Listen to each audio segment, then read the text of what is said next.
Arkadaşlar daha önce defalarca söylediğim gibi İzmir ve Bodrum seyahatinin startını bugün veriyorum. Eşyalarımı yükledim. Bir tane bavul, çanta, iş çantam, ayakkabı. Orada kordonda oturmalar, yoga matı. Bir de burada kıyafetlerim var. Şimdi gidip İrem'i alacağım. Oradan yola çıkacağız. Heyecanlıyım. Heyecanlıyım. Çok.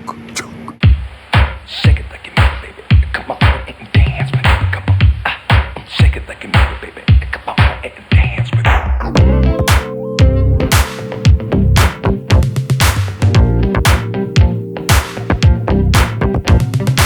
Bu arada arkadaşlar tabii ki de daha önce hiç tanışmadınız. Şu anda bir ilk oluyor. Bütün vlogların sihirbazı, sanatçısı işte şu anda size onunla tanıştırıyorum. Sinan! O da bizimle geliyor. Selam Ken. Merhaba der misin takipçilerimize, arkadaşlarımıza? Nasıl gidiyor sanatsal işler? Güzel gidiyor. Heyecanlı. Ben hala farkında değilim gidebileceğim. Gideceğiz ama heyecanlıyım yani. Garip. Evet. Garip.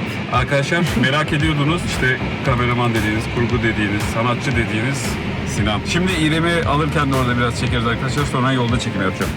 Evet, İrem de geldi arkadaşlar sonunda. Hello. Bir saattir bekliyoruz kendisini. Kırmızı bavul. Ya bir şey söyleyeceğim.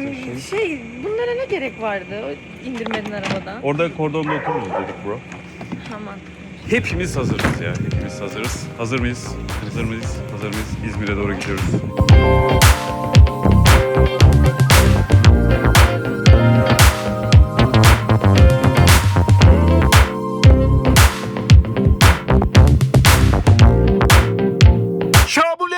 Arkadaşlar şu anda İzmir'e geldik. Sinan iniyor. İrem de inmek üzere. İzmir gerçekten güzel bir şehir. Ve çok sıcak. Merhaba deyin. Merhaba. Şamule ve mamule. Çok sıcak ama geldik çok şükür. Beyefendinin hızlı ve güzel yolculuğuyla makyajımda Güvenlik akmış. kullandı. Kaç saatte geldik? 3. Yok be 3,5 saat. Portakal Hava Yolları. İyi yolculuklar diler arkadaşlar. Çok sıcak diyorlar. Şu anda baktım 35-36 derece ve ilk defa arabadan ineceğim. Şimdi bir kontrol edelim. Çok sıcak. Ben İstanbul'a geri dönüyorum. Arkadaşlar Sinan'ın odasını ayırtmıştık. Şimdi odaya giriş yaptık. İrem de aşağıda. Sinan'a bildiğiniz bütün balkonu, bütün binanın balkonlarını vermişler arkadaşlar. Evet. Şöyle İzmir manzarası. Şamule diyoruz. Şamlı kanki. Arkadaşlar böyle de bir oda. Bana kurabiye. Bana kurabiye. Bu gördükleriniz vegan kurabiye. İçerisinde neler var Sinan? Nohut var. Fasulye var. Keten tohumu, kakao, bir de pekmez var. Yolda gelirken bir sürü parçaladık. Harika. Ve protein ağırlıklı arkadaşlar. Spor başladığım için biliyorsunuz proteine ihtiyacım var. Teşekkür ediyorum. Ben de bunları Arabanın tutunca. Thank you. Sen odada takılacaksın mı biz bekleyelim. çıkacağım şimdi. Ha çıkıyorsun hemen. Arkadaşlar şimdi otele giriş yapacağım birazdan. Four Points Sheraton diye bir otel. Arabayı otoparka bıraktık. Düşüyordum ya.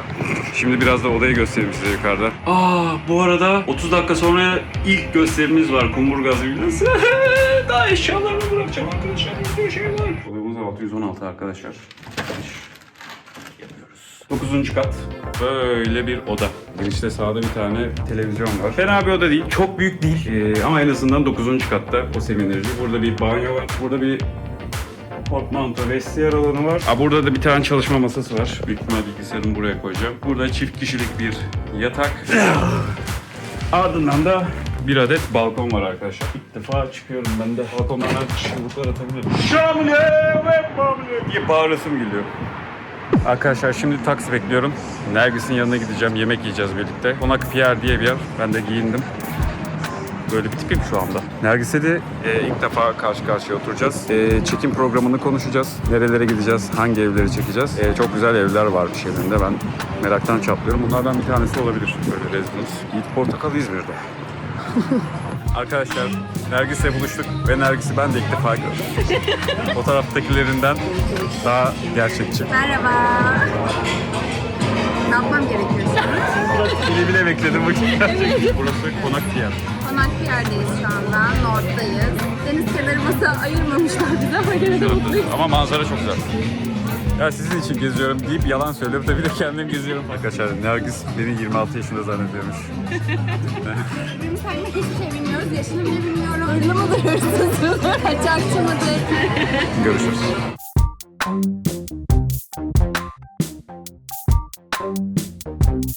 Günaydın. Nergis'e dün biraz şarap içtik tabii. Gece 12 gibi geldim eve. O da çünkü sabah spora gitmem gerekiyor dedim. Saat 9-10 gibi Nergis'le tekrar buluşacağız ve bugün vlog çekmeye başlıyoruz. Bugün sıcak bir hava var arkadaşlar bence. Şimdi salona gideyim. Spor salonu en üst katta. Gideyim biraz ağırlık basayım.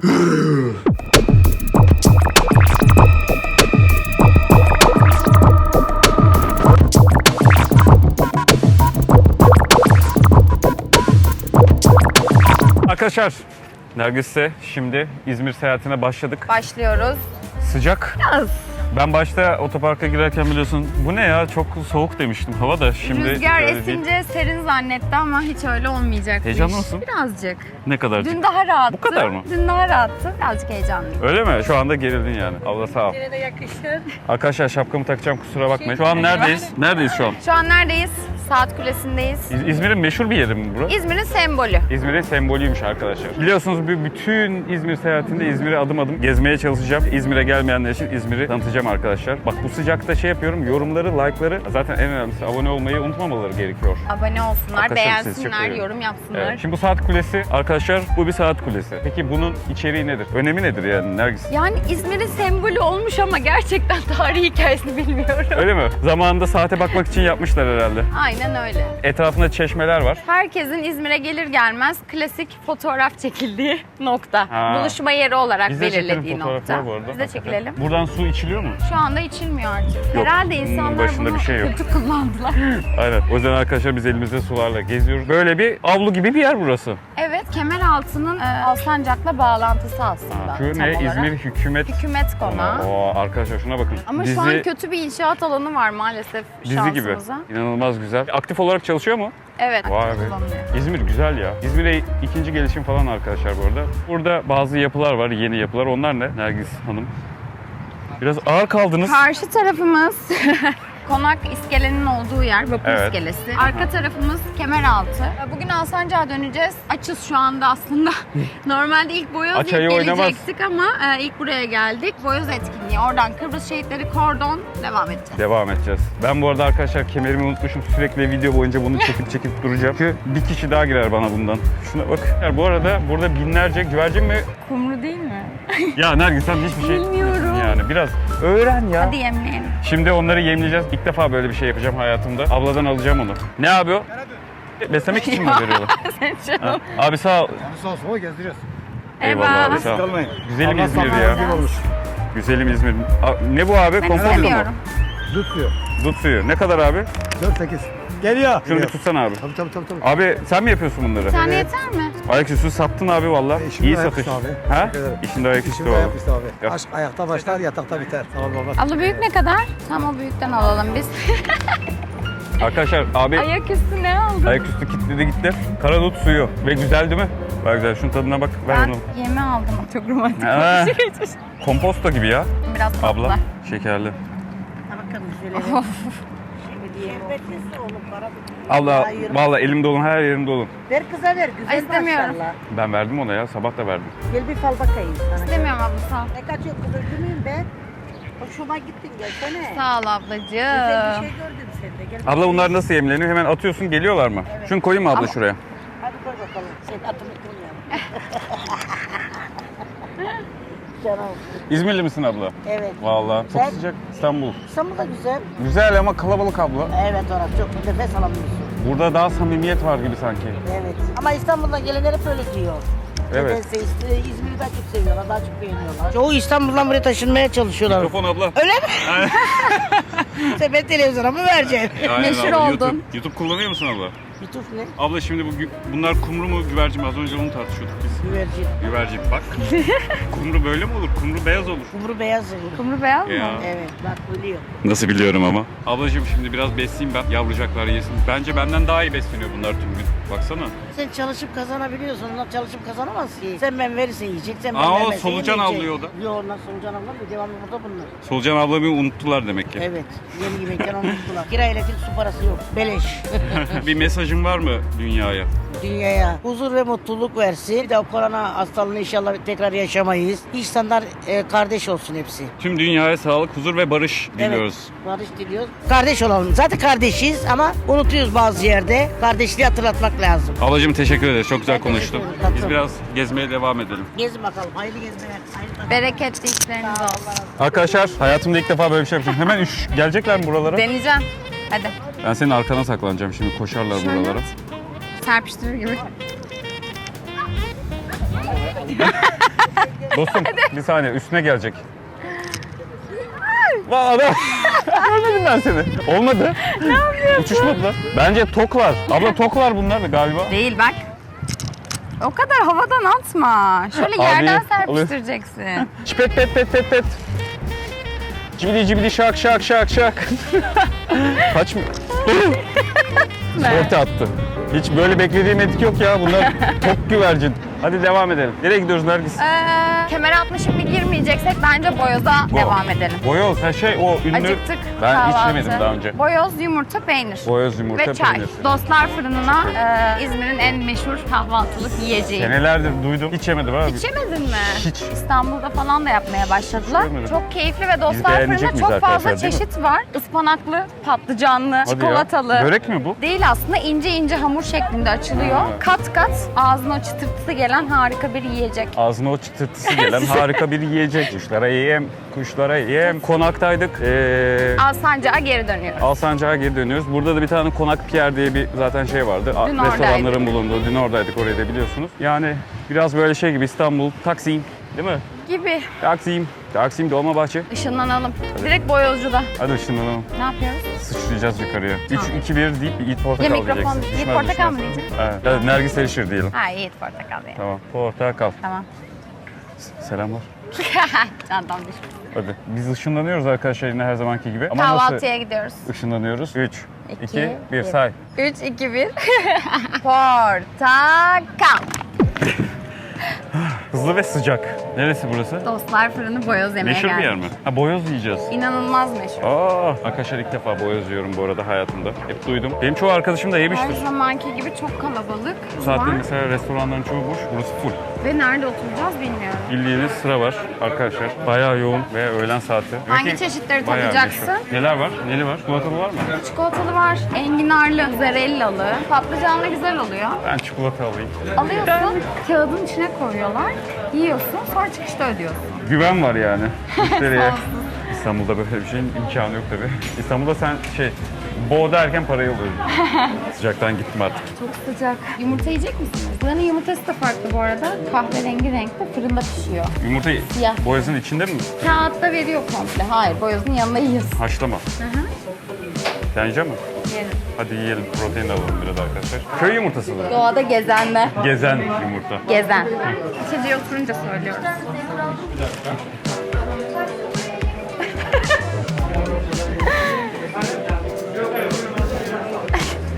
Gel. Arkadaşlar bütün gıdamız bunun içinde şu an. Paketimiz bu. Paket. Böyle veriyor, postalıyor seni. Sübye deneyeceğiz. Sübye istiyoruz. Ben de mi? 3. 3 tane. Sübiye diye bir şey de içeceğiz bu arada. Onun ne? Kavun çekirdeğinden ezilerek süt haline, süt benzeri bir şey. İlginç. Soğuk içecek mi? Hı hı. Oo çok güzel. İzmirliler bu işi biliyor. Ne yapalım? Yiyelim mi? Arkadaşlar bakın menüyü gösteriyorum size. 2 tane yumurta aldık. Ispanaklı, enginarlı, Ege otlu, sade. sade, sütlü.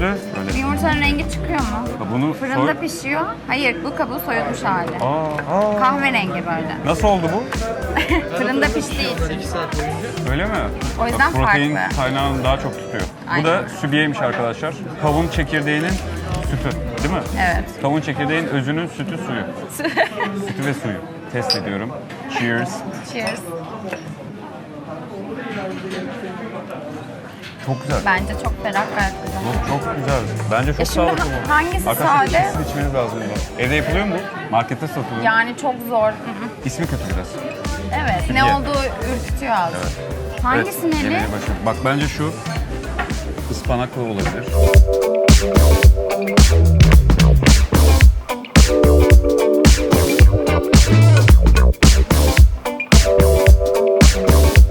Ya yabancılarla ilk buluşmanızda boyoz yemeye gelmeyin ama. Böyle çok dağınık ve pis bir şey.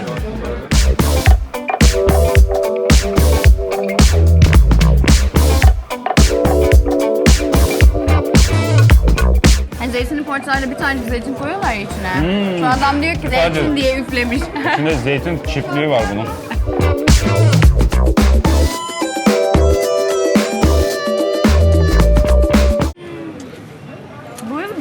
Bana yardımcı olur mu? Yalayamıyorum.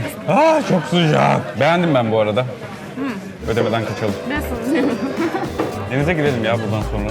Vallahi. Yanlışlıkla Sinan'ın enginarlısını yedim. Bir tane de zeytinli yedim. Şey de güzel. Bu da Sübye. sübye. Bu da güzel. Kavun çekirdeği, suyu, özütü. Turumuza devam edebiliriz. Kolay gelsin. Görüşürüz. Teşekkürler. Fiyatlar gerçekten çok uygun. İnanılmaz. Ya Yani o normal kadar yemek aslında. yedik. Siz bence böyle daha bir İstanbul kafasına düşünüyorsunuz. Kahvaltılık bir şey yedim. Yumurta yedim, içecek içtim bilmem ne. 3 kişi, 2'şer tane, 3'er tane. Direkt şöyle kalkıyorum ben. Gittiğimde 150, Hı hı. 200. O beyindesin. Aynen. Sadece beklentim yüksek. Düşük gelince mutlu oluyorum. O yüzden İzmir'e yerleşmeye karar verdim. Bu arada tatları da tabii inanılmaz. Neresiydi burası? Kıbrıs Şehitleri Caddesi'ndeyiz şu an. Dönüşte tam devam edeceğiz buradan ama Burası Taksim gibi arkadaşlar bu arada. Taksim İstiklal Caddesi gibi. arkadaşlar şu an Çelebi'ye gidiyoruz. Çelebi'yi biliyor musunuz? Onlar benim arkadaşlarım ya. Paylaşıyoruz bence bugün. Beni de sevdiler. Kızma, sıcaktan kızı. Ciddiye aldı beni ya. İzmirliler hassas olur. Senin arkadaşların o. İzmirliler hassas mı gelin. olur öyle? Evet, kırılgan, narin. Çelebi ne söylemeyeceğim. Ne? Söylemeyeceğim. Cadde mi? Hayır. Ben böyle çok meraklanıyorum işte. Gerçekten. Benim en zayıf noktam bu. Oraya gidene Zaten kadar. buldun mu? Aynen. Harika. Hayır bari şey söyle. Mahalle mi, semt mi? Biraz önceki gibi bir mekan Aynen. diyeyim. Benim söylediklerimi dinle. Dinlediklerini ciddiye al ya da alma. O sana O öyle kalır. bir şey değil. Çok tokuz şu anda. Buraya konum olarak yakın olduğumuz için gidiyoruz. Mecbur böyle paket yapıp sonra kahve yanında paslayacağız. Ha kahve de içeceğiz. Tabii. Kuyruk Starbucks var mı var. acaba? Burada hep kuyruk oluyor. İnsanlar saatlerce Çelebi'nin önünde bekliyor. Ha- Birçok taklitleri oldu ama asla bunun gibi Taklitler mümkün değil. aslında yaşatmadı mı? Yaşatmadı. Bildiğin İstiklal'in çok daha güzel versiyonu bence. Akşamları böyle şey oluyor bir de tam ara sokaklarda çalgılar, çengiler. Mesela İstiklal'de böyle palmiye ağaçları yok. Arkadaşlar görmüşsünüzdür palmiye ağaçları var. İzmir'in merkezindeyiz şu an değil mi? Bayağı merkezinde. Bayağı merkezindeyiz. Dararam! Çelebi karşıda. Ah burasıymış arkadaşlar. Çelebi. Çelebi bombasıyla meşhur. Bomba ne? Yine aslında hamur işi. Yuvarlak böyle beyaz bir şey. İçinde sırf Nutella tarzı. Ne? Çikolata patlaması var. Az önce ben orada çikolatalı boğaz istedim. Kalmamıştı. Aslında iyi oldu biliyor musun? Sonuncuyu da benden önceki almış hemen. Hadi. Şimdi çikolata dünyası maske. Bu arada çeşitler çoğaldı ama her zaman klasik olan en iyisi. Klasik olan her zaman Nutellalı. Yani klasik beyaz olan. Bak şimdi şu renklileri görüyorlar mı? Börek gibi. Frambuazlılar çıktı. Oo, onlar mı atom? Atom değil bomba. Ha bomba. Ama sade içi çikolatalı olan her zaman daha iyi. Sonra beyaz çikolataları Portakal falan rengi da olan başladı. neydi? Ha Bir bak tane yazıyor portakal karamel. yeriz. Ha karamelmiş. Olsun. Normal içi Portakal rengi. çikolatalı. Sonra bu beyaz çikolatalı olan çıktı. Böyle ilerlettiler. Kaçar tane yeriz? Bir tane. Bir. Ben klasikten yiyeceğim ve çikolata.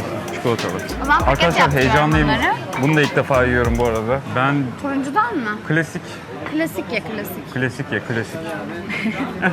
bir Değil mi? klasik bir de turuncu. Karamel. Neden? Çünkü portakal renginde. Rengi güzel diyeyim. Evet rengi çok güzel. Sadece renk dış görünüşe önem veriyorsun. Aynen. Pardon ilerler misiniz abi? Şunlara şöyle bakın. Bir tane çikolatalı, bir tane karamelli olması paket. lazım. Bu da karamelli olması lazım. Bayağı güzel. Bu da klasik. Karamelli. Pardon Yok, yer fıstıklı. fıstıktayın Antepliler çıkmış. Antepli burada. Çikolata lazım. sevenler için burası Hayır, cennet yok. gibi bir şey. 12. 12 alacaksın abi. 4 tane boyoz 12 lira. Boyoz değil, Aynen, bomba. bomba. Ve 4 tane değil, 3 tane. 3 tane. Eyvallah abi. Görüşürüz. Kolay Sayın işler gelsin. sağ ol. Kahve ve gazozun yanında. Starbucks'a mı gidiyoruz? Hayır tabii ki. Nereye? Starbucks'ın... Bu turun içinde Starbucks'ın ne işi var? Doğru. Yürü. Bakayım gözlüğünü giy. Nasıl oldu? Fena değil. Ama bu Sen bana bana yakışmazsa tak sen onu takamazsın. Bence çok güzel oldu. Ama görmüyorum. Ha fena olmamış. Gel Bana fotoğraf nasıl oldu? çekelim. Yok bravo. Aa güzel oldu. Yalnız güzel çıkıyor. Saat 2 yaptık. Nasıl geçti ben anlamadım. Adı neydi Yiğit? Bomba. Ya. Genelde unutuyorum. atom diyor da. Atom O- başka bir şey. Patlatacağız bunları bir yerde oturup. Ama bence bir 40 derece var mıdır ya? Hissedilen? Hissedilen. Hissedilen 40'tan Hissedilen fazla Ford. bence. Enerjiyi dikkatli kullanmak lazım bu sıcakta. Evet çünkü emiyor. Yani böyle çölde Enerjiyi. yürüyen Tarık Akan gibi hissediyorum. Çölde Sedat Bey'i arayan. Hadi biz bu iş için çıktık. İnsanlar da sokakta. Evet, çok sıcakta. rahatlar ya, alışık. Tabii Bak şurada çok güzel şapkalar var. diyorsun. İster misin? Hadi gel sana şapka alayım. Hadi gidelim. Arkadaşlar Nergis bana şapka hediye alacak. Sana alalım bence. Hayır. Chicago Bulls olmaz. Lakers varsa olur. Ben Los bilmem Angeles ki. Lakers. NASA var. Merhaba. Lakers var mı abi? Şu nasıl senin? Michael Jordan değil, bildiğin şey gibi. İsmet amca gibi çıkmış. Hem de bombanla aynı renk. Evet. Nasıl oldu arkadaşlar? Şeye benzedim ya. Turist amcalara benzedim. Zaten sabah da turist gibiydi. Yok, bu olmadı. Bana en güzeli bu. Neyse, düşünmem bile yeterli. Teşekkürler. Hediye hakkını Ay. harcadım. Atomları parçaladım. Bombaları. Ben bunu Pırıl'ın odasından çekim yaparken çaldım. Aa hatırlıyorum. Aynen. Evet. Çoğuladım. Kardeş bugün için var falan mıydı? Öyle bir şey diyordu. Hatırlıyor musunuz arkadaşlar?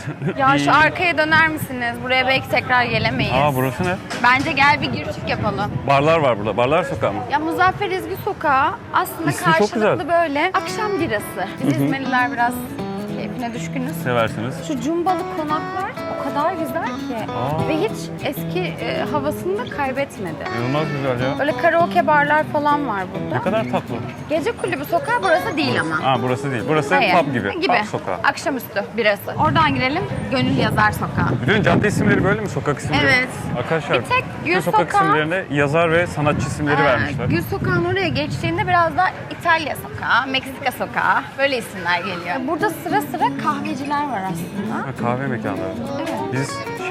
Biz Tellalı şeyleri ne zaman yiyeceğiz? Birazdan. Çok güzel bir sokak burası. Neydi buranın adı? Gönül Yazar Sokağı Gönül arkadaşlar. Yazar Sokağı'ndayız. Şirin şirin kahveciler var. Şimdi bir yerde kahve Yan içeceğiz yana. ve aldığımız tatlıları Ve yiyeceğiz. vintage ürünler falan satılan böyle pasaj var. Çok güzel. Buyurun isterseniz biraz ağır gidiyoruz. Kusura bakmayın.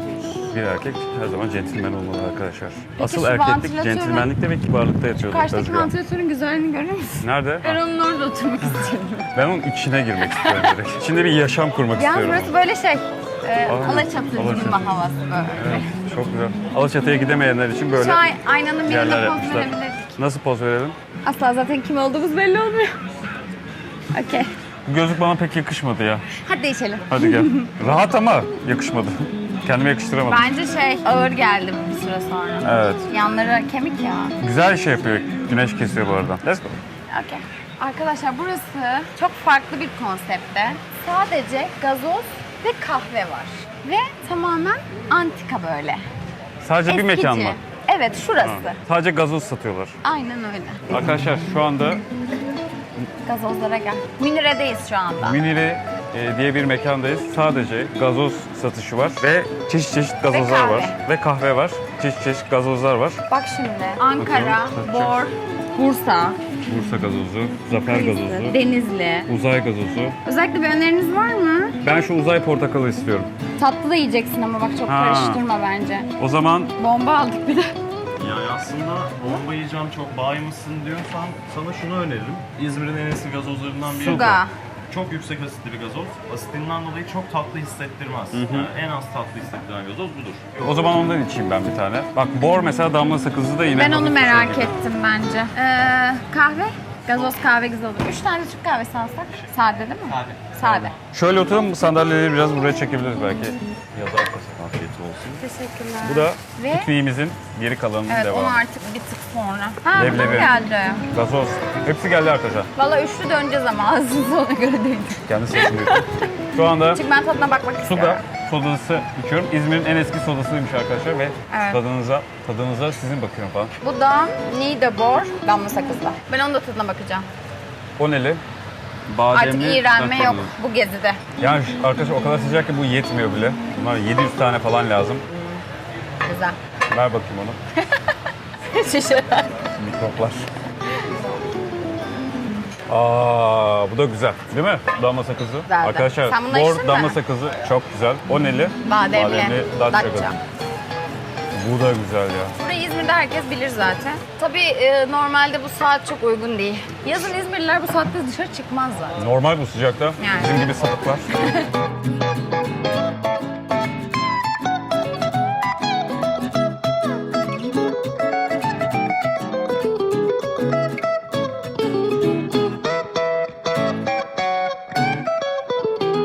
Go.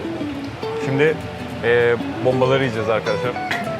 çok şişiz ama yani. Artık yiyecek şeyim kalmadı yani. Bir Hacim. yemek yemeyeceğiz galiba. Yok, bitti. Türk kahvesi de içtik bu arada, o da güzel. Biz sigara içmiyoruz. Her şey dekor ya, çöp mü değil mi anlayamadım. Evet, başla. Şimdi evet, gelmen heyecanlıyım lazım. arkadaşlar. Bomba. Hazır mısın? Benim ağzıma verecek zannettim. Nutella. Bu sadece Nutella'dan mı oluşuyor içi? Evet. Wow. Evet, ben de Çok kalorili. turuncudan başlıyorum. Çok sıcak. Hala sıcak değil mi? Zaten sıcakken güzel. Bu karamelli arkadaşlar.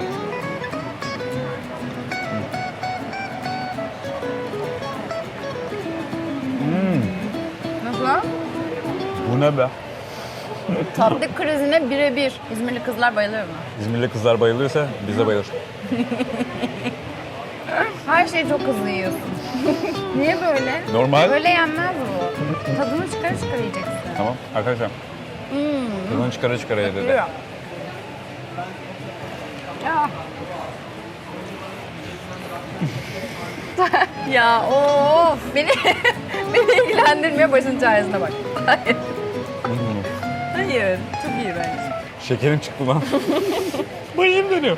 Ya benimki de akıyor. O poşetin içinde peçete vardı. Zahmet ver bana istersen.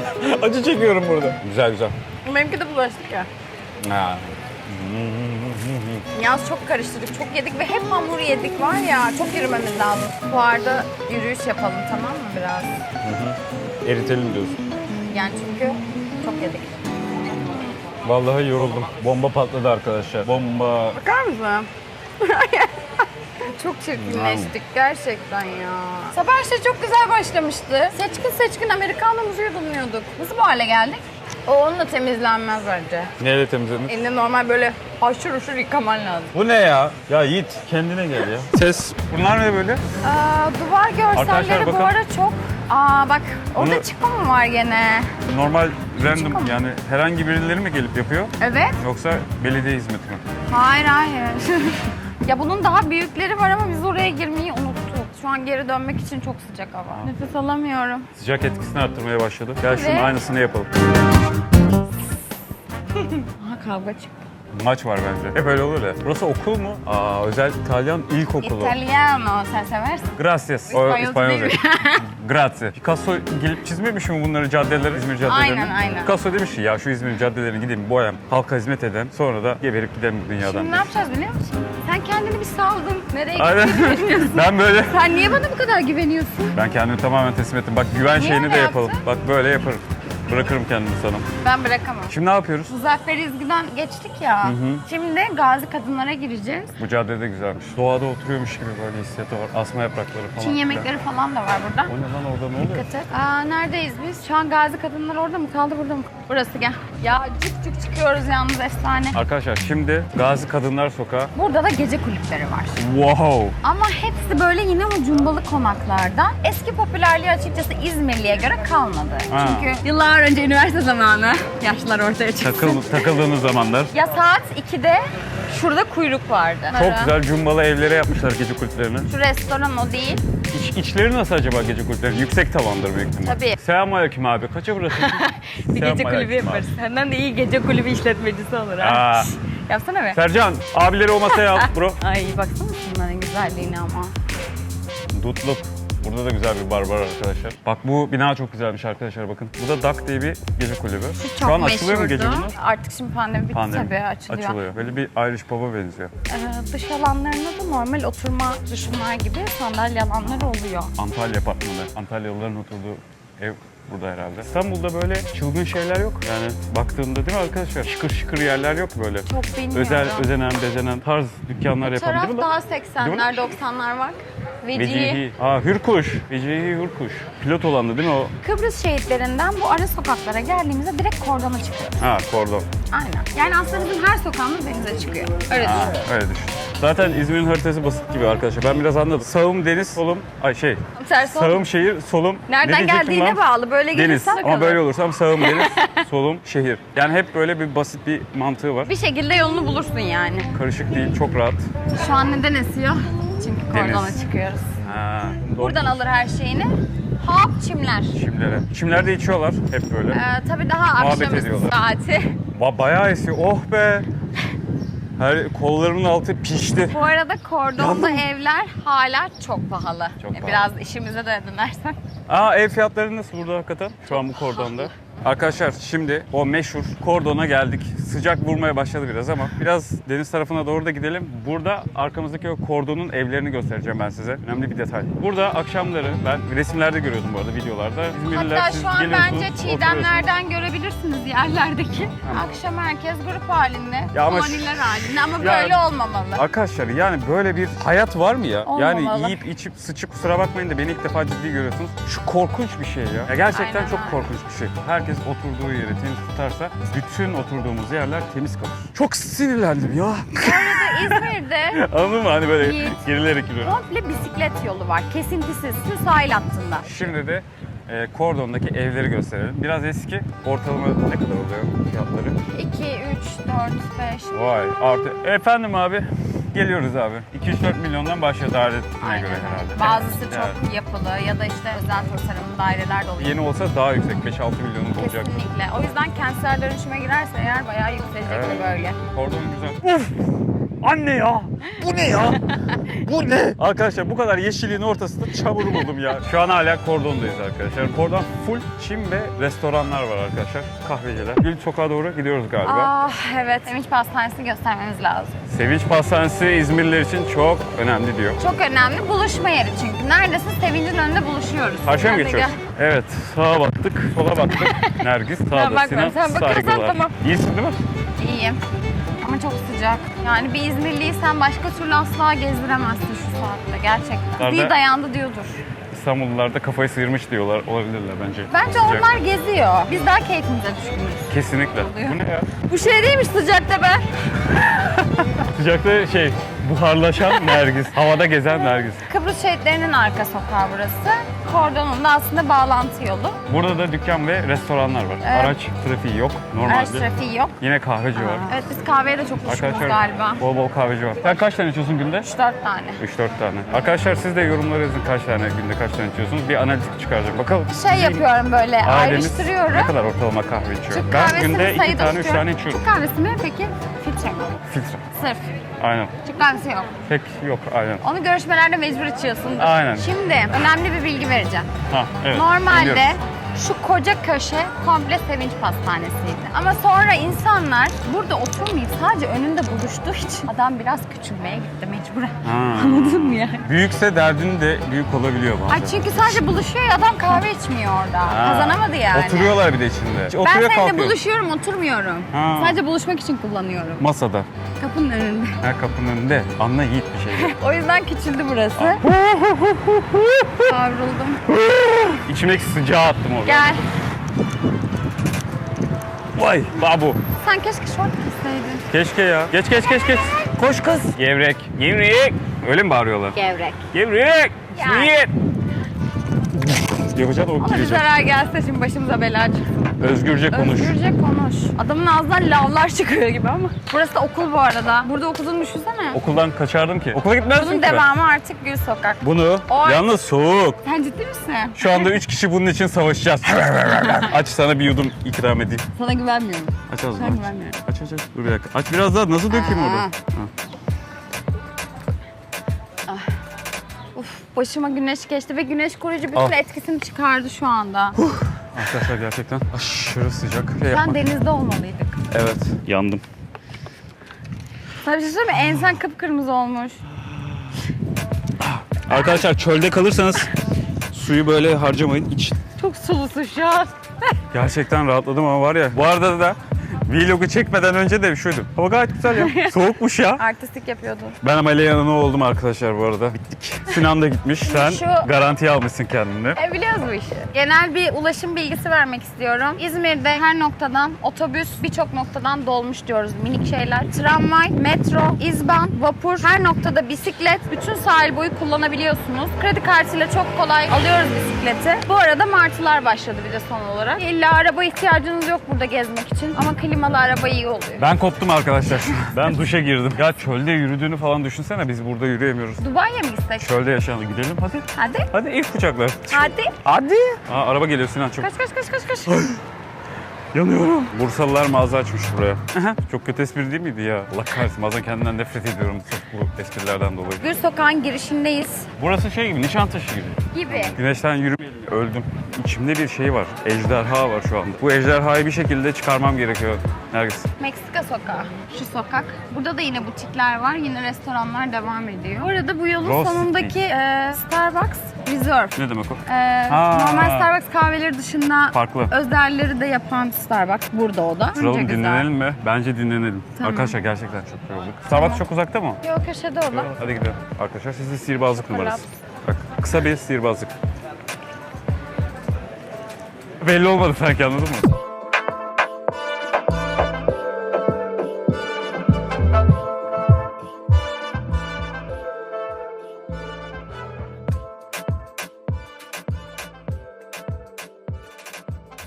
Arkadaşlar biraz mola vermiştik. Gerçekten çok sıcak. Buharlaşmak Su, kahve üzereydik falan içtik. artık. Canlandık. Canavar gibiyim şu anda. Ben 7 tane daha vlog çekecek moda sahibim şu an. Ben de. Neredeyiz şu an?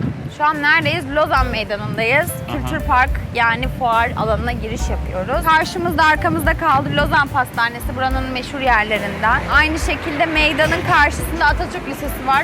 Yine İzmir'in simgelerindendir. Şu kapıyı gösterelim. Şu Buranın tane- anlamı ne yani, fuar alanı ne demek? Kültür Park hem bütün etkinliklerin yapıldığı hem Eylül aylarında bizim fuar dönemimiz var. Tamamen böyle geleneksel yiyeceklerin, içeceklerin olduğu, hepimizin buraya geldiği, her gün konserlerin olduğu, eski dönemde de gazino kültürünü yaşatan bir alan. Şaka. Ve tamamen ağaç. Tüm gün burada vakit geçirebiliriz. Çok güzel koşu bölümleri var parkur şeklinde. Aha. O da bayağı keyifli. New York'taki Central Park gibi. gibi. Yani İzmir'in en... Nereden gidelim? Hatta şurayı bak çekebilirsek. Eski isimler de tabii burada var. Mogambo gazinosu. Yani Paraşütlü. şu an pandemiden Arkadaşlar sonra hangileri aktif çok tabii bilemiyorum ama. burada fuar alanında bulunan şeyler var. Gümrük kapıları, Basmane etkinlik alanı, Montreux 9 Eylül kapıları, sergi holleri, Celal Atik Spor Salonu, Halikarnas Balıkçısı Bitkiliği, Paraşüt Kulesi, Atlas Pavyonu, Zeki Müren etkinlik alanı. Gazino kültüründe hep bu isimler aslında bizde yaşayan kültürde ya. O yüzden hep onların isimleri hala kullanılıyor. Bizim birçok etkinliğimiz sanatsal olarak da hala Kültür Ne Park taraftan gidelim? bünyesinde oluyor. Biraz gölgeden dolaşmaya Gidelim. devam edelim. Oyun alanı dediğimiz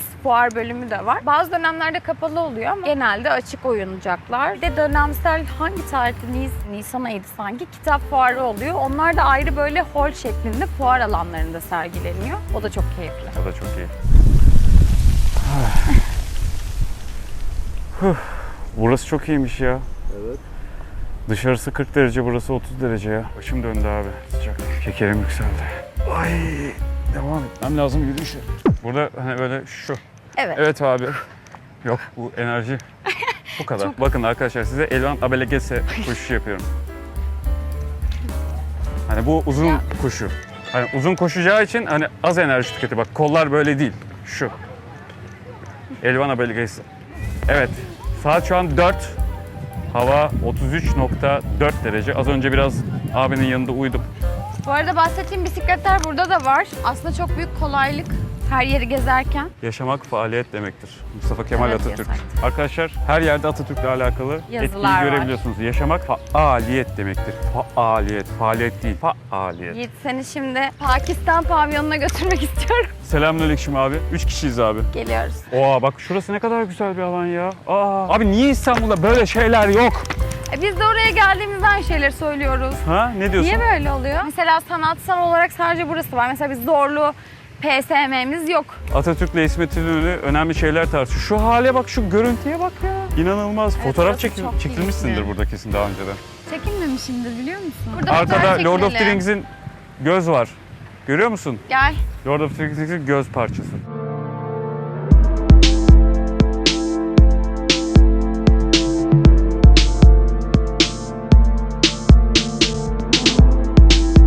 Nereye Çok gidiyoruz? güzel değil mi? Bu ne? Burada çok güzel değişik bir yapı var. Meksika sokağı olabilir mi burası? Bakalım mı ona? Neyse. Bence oyuncaklara gidelim. Ne? Oyuncak ne? Yine çocuklar eğlendi. Ne var orada? Suyun içindeki o bisiklete binmek istiyorum. Binemez miyiz? Binebiliriz bence. Navigasyonun rota yeniden oluşturuluyor. Aç interneti. Kocaman bir yer burası. Göl gazinosunun oraya gitmemiz lazım. Göl gazinosunun oraya gitmemiz lazım. Oyuncaklara çıksa bir tur gondolu falan biner miyiz? Gondol Atlı neydi? karınca olur. Olur ya. Uçan alır. Adrenalin soyadımız sever. Değil mi? Bu kim ya? Ya şurada Teyze teyze var. tarlada bir şey biçerken koşmaya hazırlanan bir profili var Ha arkadaşlar. bir şey teyze mi? Zeynep teyze. Ha Zeynep teyzeymiş hakikaten. 1940. Yunanistan'ın Dede Ağaç kasabasından göç etmiş. Ya şu yeşillik şehrin içinde daha fazla olsa Evet. her şey harika olacak. Bu ne ya? Illuminati binası. Bazı konserler şu açık havada oluyor. O kadar keyifli oluyor ki. Bununla ilgili bilginiz varsa bilgi verin şu an. I love İzmir. Ya şu abla gibi güneşlenmek istiyorum ben şu anda. Wow. Vay be. Değişik bir yer arkadaşlar ya. Böyle bir şey hiç gezmedim daha önce. Vizyonum genişledi. Şu kadardı, şu kadar daha oldu. Bir minik açıldı. Bir minik açıldı arkadaşlar. Arkadaşlar. My friends. Şundan atlayalım mı? My guy. Atlanıyor mu oradan? Evet. Hat. Atlama kulesi. Gerçekten şaka. Ciddisin. Atlayalım. Ben hiç atlamadım. Hadi gidelim. Atlayalım mı? Evet. Oradan kimse atlamıyor. Belki kapalıdır. Çok Gerçekten halk atlıyor mu içine oradan? girdim. Evet. Serbest iple. Serbest atlayış Aynen. gibi. Aynen. Paraşüt açılıyor falan. Ayağa kalkamıyorsun arkadaşlar bir de. Sağa dönüyoruz. Su kurumuş mu? Ne olmuş? Yo. Açık mı o? Ay lütfen açık olsun. İşlemelere bak. Oraya ne ara gidip yapmışlar onu ya. Belki kuruyken yapmışlar. Sana da bakış açım. Adam sandalı Ekledi. çekip sandalla sallana yapıp o sanatı çıkarıyor orada. Ama değişik güzel. Grafiti sanatı oluyor değil mi? Şeye bak. Serbest freestyle. Ya ben hiç şey göremiyorum ama bisiklet. Bütün şeyler kapalıymış.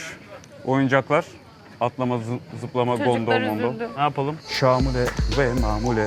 Niye gittin mamule? Deniz Gel bisikletine beraber çok istemiştim. şamule. Ha? Deniz bisikletine. Gideriz ya. Sıkma canını. Üzüldüm. Ağlama. Çocuklar top oynuyor falan. Sabah izlediğimiz üzere. I love you too. İzmirliler rahat arkadaşlar. Evet herkes Ben çok herkese sevdim. diyaloğa giriyor. Ve şehrin aslında tamamen merkezindeyiz bu arada. Öyle değil mi? Alsancak'tayız. Kalbimdeyiz. Alsancak da benim Alsancak'tayız şu kalbimde. Bence bir şehirde palmiye varsa o şehir şehirdir. Linç Kitap yiyeceğim. fuarlarının falan olduğu alan şu holler oluyor. 2 numaralı Wow. hol, 3 numaralı hol ve çok ciddi büyük bir alan. Eskiden havalimanıymış. Yok tren garıymış. Trenin üstüne uçak iniyormuş. Arkadaşlar yavaş yavaş İzmir Vlog'un ilkinin sonuna geliyoruz. Daha yapamadıklarımız var ama Devam edeceğiz. Bir tane residence çekeceğiz. Doğru mu? evet. Sonra vakit olursa Çeşme, Alaçatı. Sonra da Urla, Bodrum. Ha Urla'mız zaten var. lütfen. Var. Olmaz mı? Bir neydi? Şarap bağları vardı. Şarap bağları bağlarına var. gideceğiz Orada bir ya proje beraber. gezeceğiz. Ha, üzüm bağları. Şarap bağlı. Şarap- Şeyde şarap satış. Ağaçta şarap yetişiyor. Şarap tadım yerleri diyelim. Şarap tadım yerleri. Onları da bak o şarabı içeceğim ve onu YouTube'a yükleyeceğim. Yani Yiğit alkol özendiriyorsun muhabbetine çok taktım ben 6 aydır Öyle falan. mi oldu? Aynen. Ne yüklemiştin? Hiçbir şey. Sadece dedim ki ya şurada ne güzel viski içilir falan dedim böyle. Öyle özendirdin mi? Sen insanları alkol özendiriyorsun. Falan. Öyle bir şey yok. Mesela Mesela arkadaş. dün beni sarhoş etti. Benden faydalanmak istedi. Bu yalanda arkadaşlar. Kültür Park'ın çıkışına doğru geldik. Basmane çıkışı diyoruz buraya. Gençler çak. Bu basmane ne tarafta? Gar nerede kaldı? Basmane garı. Bu tarafta mı kaldı? Buradan dümdüz gideceksiniz. Çok mu yürürüz ya? Yarım kilometre falan. Şuradan Şu karşıya mı karşısı geçeceğiz? mı? Sizleri seviyoruz. Abone olun. Yiğit Portakal. Çok sevgililer. Hemen yardımcı oldular ya. Hemen. Evet. Çıktığımız kapı 9 Eylül kapısı. Bunu ben fark ettim. Bir şey anlatmam lazım. Evet. Yiğit'in kanal açılışı 9 Eylül ve İzmir'in kurtuluşu yani bizim İzmir'in doğum günü olarak kutladığımız gün de 9 Eylül. Ben böyle- Oradan onu ikiye böl. Artı topla. Hayır aslında sen İzmir'e aitsin. Wow! Aslında ben İzmirliymişim falan. Ama bir şey var, sebep var yani bunda belli ki. Bak bunu sen Ama söylemesen güzel hiç bir aklımıza tesadüf gelmedi. değil mi? 9 Eylül'de şu vardı. Ben Yiğit Evet, Portakal. ben Gayrimenkul kimim? demiş. Bu Şu vardı bir de Instagram'da. Merhaba. Karşına bir anda çıkan bu adamın kim olduğunu merak ediyor olabilirsin. Tamam izledin mi? Instagram'da. O çok, ama çok etkili değil mi? çöktü. Hadi artık. Saklanma gel. Merhaba de. İsim? Kalsın. Kasım. Bugün çok sıcak değil mi hava? Gel. Niye kaçıyorsun? İsim ne? İsim. Mahmut.